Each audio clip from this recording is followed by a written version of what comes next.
with me, Jim. We got no fuel, which got the line up here. Now, just because the line's off don't mean that you don't have gas. First thing you do, make sure you got your diesel, that you're full.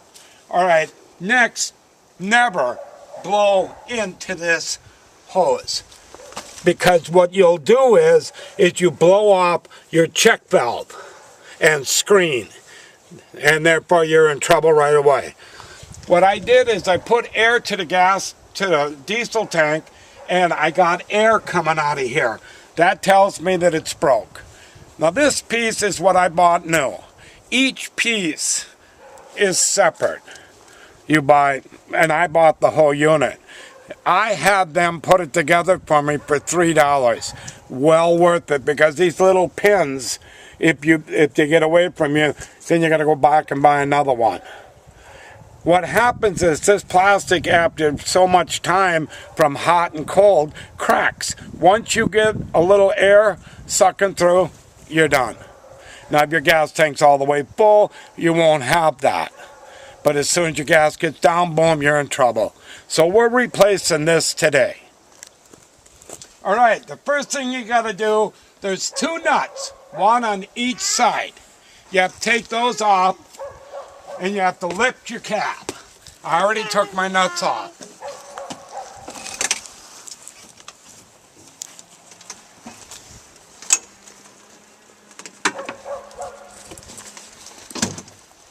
Now, right there is a safety, so the cap cannot fall down. Make sure that is working. Right there it is. So I know I can't get hurt. If it don't work for any reason, put some kind of support, because this will crush you. Now our gas tank is back there.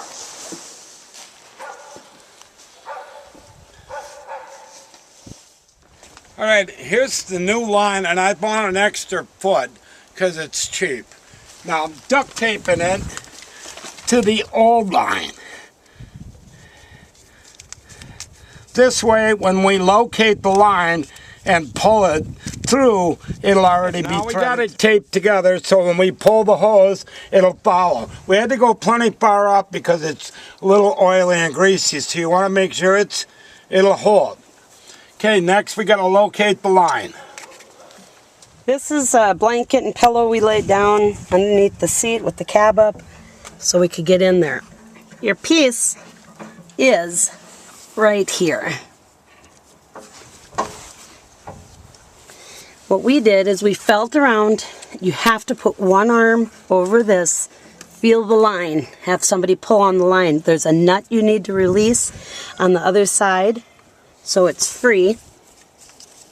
And then we got a hold of our line and pulled it through to our duct tape. Now we will cut this off. Again, the part that you're going to be replacing is only right here. Okay. Here is our hole. There it is. We got it out. Extremely a pain. And you can see the plastic got blew off. You can see that is the piece is gone. The best way to do it, see, the best way to do it is put a vice grips on it, back and forth, and then pulling straight up. The vice grips is truly the only way we found to work. We're going to cut just past the duct tape, so we're on our new hose. Put a hose clamp, and then fasten to our new piece. Down there it is, and we're going to try and get it to snap back in. You got to push the rubber grommet in.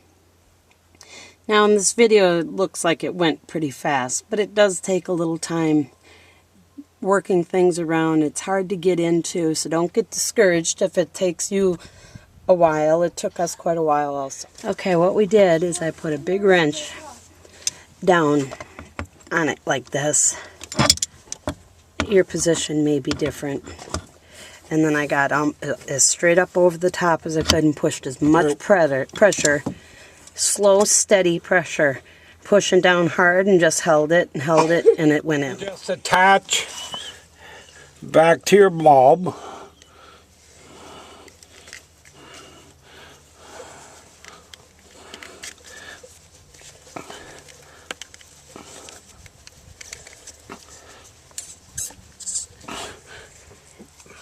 retighten your clamp, and we're ready to start to bleed it.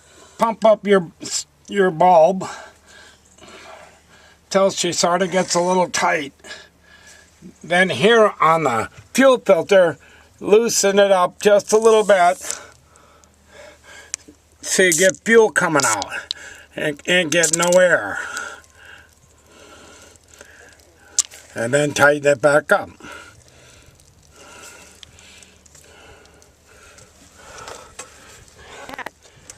Alright, this is your fuel pump. You unscrew it and then you can pump.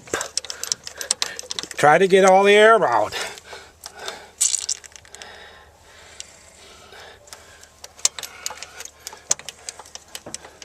It'll actually get hard to push, and you know you're getting close.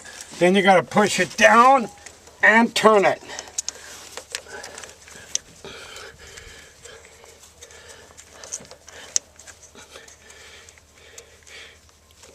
Easier said than done. To drop the cab down, you have to push in on that little lever.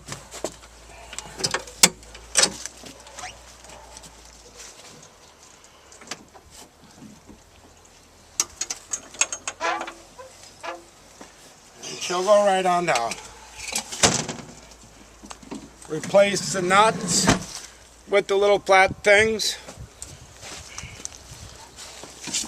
And you're ready to try it. Loosen up the nuts on the injectors. You can see we're getting air up there. Then you want to tighten them back down.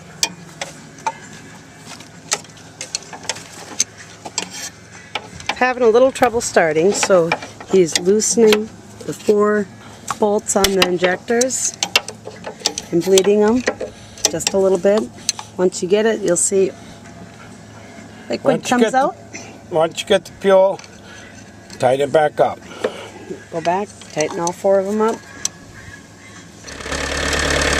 Okay, after bleeding it, which took a little bit, about 10-15 minutes, we had to do it once or twice. We're back to our running machine. Thanks for watching our video.